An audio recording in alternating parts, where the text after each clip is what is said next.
Okay. We don't want IT to be the roadblock to To innovative innovation. Yeah, thinking. no, I love that. And IT should not be the roadblock to innovation. I love. exactly. I'm going to make you a shirt, Robert. I'm going to make you a shirt. It's going to say, "I'm not a roadblock to innovation." Well, I think that's a great idea. Welcome to Embracing Digital Transformation, where we investigate effective change leveraging people, process, and technology. This is Darren Pulsford, Chief Solution Architect, author, and most importantly, your host. On today's episode, Intel IT's Best Practices Journey, my follow-up conversation with Robert Vaughn. Hey, let's move on to your favorite domain, AI and data, because this is you, right? This is where you reside. This is going to be hard to keep you in under 30 minutes to discuss this. Okay. So just a little background on me. So I have several, a dozen or two patents related to AI. And so this is an area that I have a whole lot of interest and passion in. With the release of public LLMs like ChatGPT, AI shifted. So we've been doing AI for like 20 years. Oh, yeah, absolutely. Networks and so forth. We have a long history with AI. But then ChatGPT comes along, and that really kind of changes everything. Because prior to ChatGPT, AI was really bound to the domain of very highly skilled data scientists with very specific budgets allocated to support very high value, high priority projects. So ChatGPT comes along, and it's instantly AI is democratized. Yeah, so I can access it. Yeah, I don't need a data scientist to hand a spreadsheet to a Gen AI and say, summarize this for me. That's exactly. So it brings about incredible capabilities to up level the contributions and efficiency of basically every employee. Okay, but there's a little bit of a balance because there's risk with information being leaked out into outside of Intel, which we did not intend to have happen, and yet we have this incredible capability. So how do you strike that balance? We want to enable our workforce. So we have a program that we call AI Everywhere, where we are trying to both evangelize what the capabilities of AI are, but also introduce a lot of training and such that our employee population can understand what the capabilities and risks are. But then there's a third part of that, which is we want to be able to provide a framework. We want to provide those tools. We don't want to just set up a restriction and tell employees, no, you cannot use. Well, yeah, employees will go around that, right? Exactly. Especially at Intel, we have a very technically sophisticated workforce that simply would not tolerate that. So how do we get ahead of that curve? And also recognizing all of the different uses for AI. So I mentioned, you'll hear me talk all the time, we run lots of studies. So we ran a study last year on what people were wanting to use these LLMs for. And it broke out into kind of three categories, which is really interesting. Well, some folks just want to be able to chat with the LLM, say, I want you to summarize this information that I'm going to paste in. How do I write a letter to my boss asking for a raise? Oh, yeah, I did that. Didn't work. Did it work for you? Actually, it did. Thank you very much, ChatGPT. You're doing better at that. Yeah. So chat is a third of what people, we did a study. They came back and said that's what they want to use. Another third of folks came back and said, I want to use it for Python, C. Code generation. For code generation. Okay, so that's good. We understood that. The other third of folks wanted to use it for taking a chat capability and adding it to a repository, what is commonly referred to in the industry, and we've talked about it, is as RAG, or Retrieval Augmented Generation. We have a repository, and you want to enable either chat or business processes integrated into a workflow. So we have a lot of folks saying that they want it to do that. Well, we also found that there are a lot of folks already. I mean, everybody's basically new to everyone. generative AI. So we found that across the organization, there were about 200 initiatives at that time. That's crazy. Again, we have 100,000 population, and there's lots of enthusiasm and an awareness of what the value is of this capability. So people were running off; they were generating their own RAG architecture. Basically, these 200 project teams figuring it out on their own. So we're working to get ahead of that with a framework that would mitigate the requirement for individual project teams to figure it out on their own. They can, again, we're trying to, we don't want IT to be the roadblock to innovation. Yeah, no, I love that. And IT should not be the roadblock to innovation. Exactly. I'm going to make you a shirt, Robert. I'm going to make you a shirt. It's going to say, "I'm not a roadblock to innovation." Well, I think that's a great idea. Yeah. So we're putting together this framework, and as far as I'm aware, there isn't a framework that is comprehensive to the nature of we want to interact with public and private LLMs, on-prem LLMs. They're multimodal. So some of the LLMs are better tailored to text. Some are better to image or video generation, or whatever the case may be. Exactly. Images, video. And so we have a variety of different use cases. Well, if we don't address the majority of those use cases, then somebody's off figuring it out on their own. So we are putting together what we call generative AI as a service, that what we call it the GAS platform, so that employees and project teams can come to a service that we are providing within Intel IT and spin up a RAG capability, spin up a workflow. Awesome. So what we call our AI assistants, and enable them to reduce the amount of time from idea to execution, enable them to move forward with innovative ideas at a much lower cost point. So while with cloud, we talk a lot about cost overruns. Well, by the end of this year, cost overruns related to LLM subscriptions is going to be a key topic. Yeah, no, I agree. All right, Robert, I want to talk about this forever, but we can't. We got 3 more to go. 3 more domains.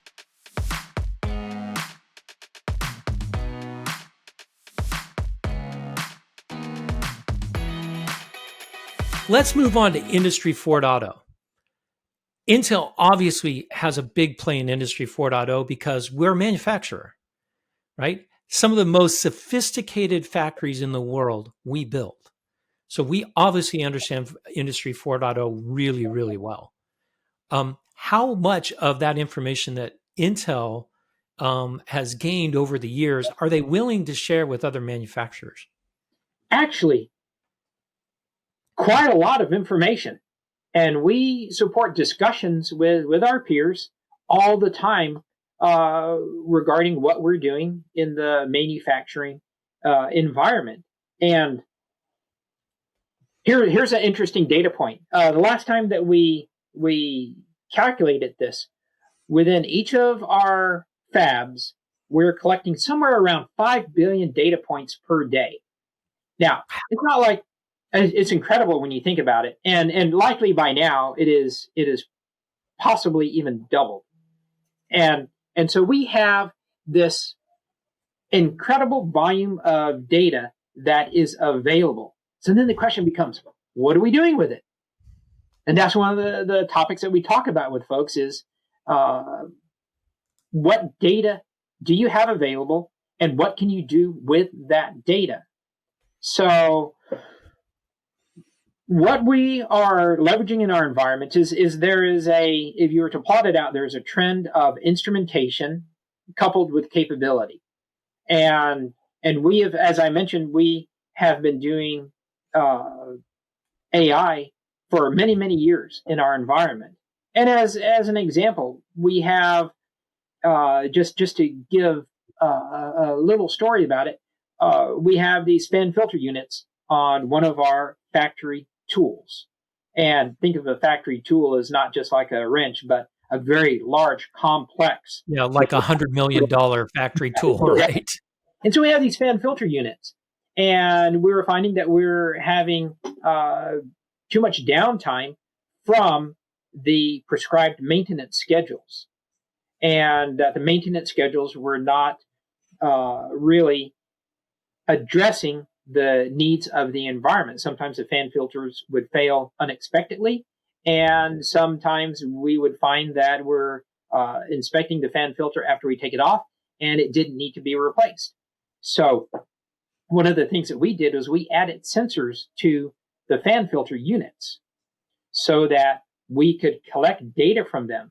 And then through a machine learning algorithm, we were able to then set up a predictive capability to identify when those fan filter units needed to be replaced. So just a very small example, but an example nonetheless of how we are leveraging data and AI in our environment to help us run much more efficiently.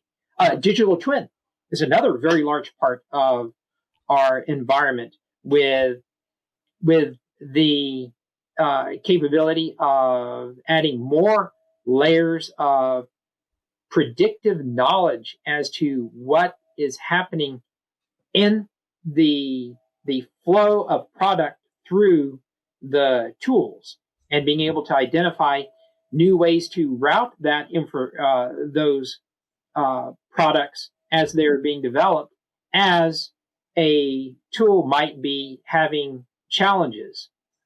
So having that digital twin capability enables a higher degree of both quality, efficiency of tool usage, and increased run rate for the overall factory. So we're willing to share that kind of information with our manufacturing or even smart cities. There's a whole bunch of really cool things that we can share. Obviously, we don't share everything. Right? Exactly. And that even brings up the point about in a factory, it's typically called operational technology, the data layer in it. I come from IT, but we work very closely with the manufacturing teams. And so there are a lot of discussions about the convergence of IT and OT, not in the way of the convergence of like from an organizational structure, but from the data and process capabilities, where OT is evolving more towards like an IT architected platform. And so there's a lot that we can share related to that discussion on IT and OT together.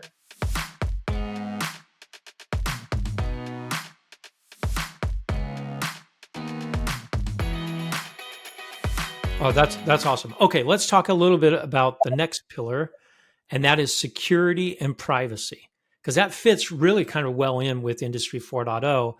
I now have manufacturing.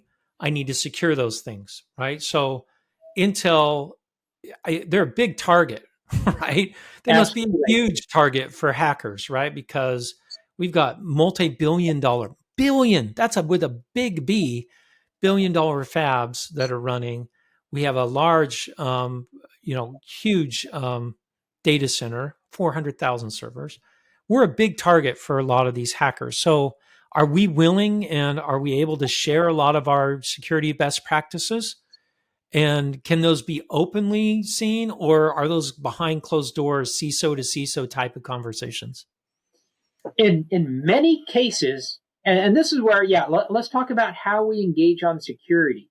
So across this entire spectrum of domains, we have experts, subject matter experts that are identified to talk about that. And as you have noticed, I can talk about just about everything in the environment, even to a great degree of depth. But security is a more interesting area. Oh, yeah. Because we do have, I'll just put it out there, we have restrictions around who can talk about security. But we have what I would call some of the best experts in the industry that we can call upon, including our CISO, Brent Conrad, to talk, given availability, to our customers and share the architecture as well as challenges of addressing the security needs of an enterprise, a global enterprise like Intel. I mean, it's really all about striking that balance between tightening up the environment versus enabling employees to be able to do and collaborate in the way that they need to. And I know most CISOs would wish that all of our data centers had no external connectivity and were in a concrete bunker somewhere. right. And But that's not how we work. right. And then going back to innovation, that would be the roadblock to innovation if we weren't able to work in a manner that was conducive to addressing not just regular work processes, but innovation at the same time. No, I love that.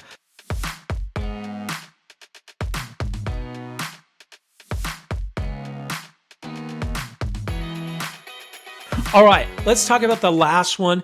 The most confusing one to me is sustainability, because it seems to me to be some kind of marketing word. I don't really understand it. Are we using less energy? Is our carbon footprint lower? Is our water cleaner when it comes out of our fabs? Is it all the above, or is it even more than that? What is sustainability? Well, I'll answer that by saying I am just not comfortable in our data centers anymore. How about that? I like cold data centers. I like being able to put a sweater on and go into the data center. So a little facetiously, I answer. No, when you go into our data centers, you should be wearing shorts and Birkenstocks. That's what you should be wearing. Yes, it is hot, and so let's talk about sustainability. Now, I would like to say that everything that we are doing is because it is environment and planet first. Okay, that is a key consideration.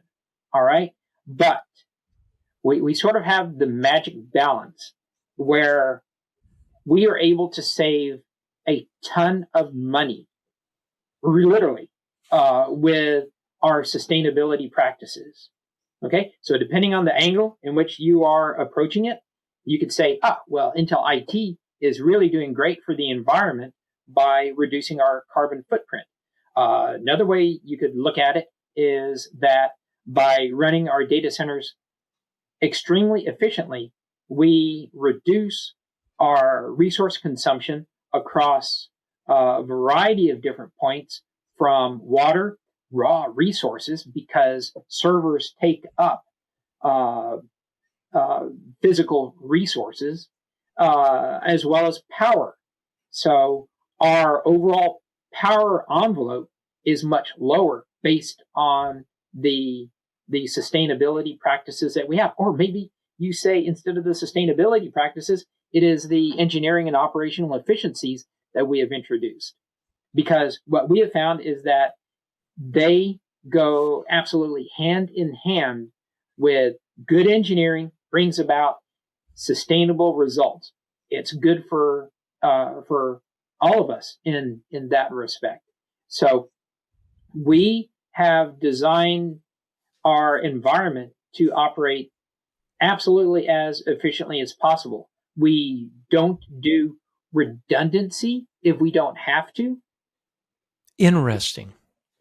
We do not build a data center if we don't have to. We have become experts at repurposing factory space for data centers.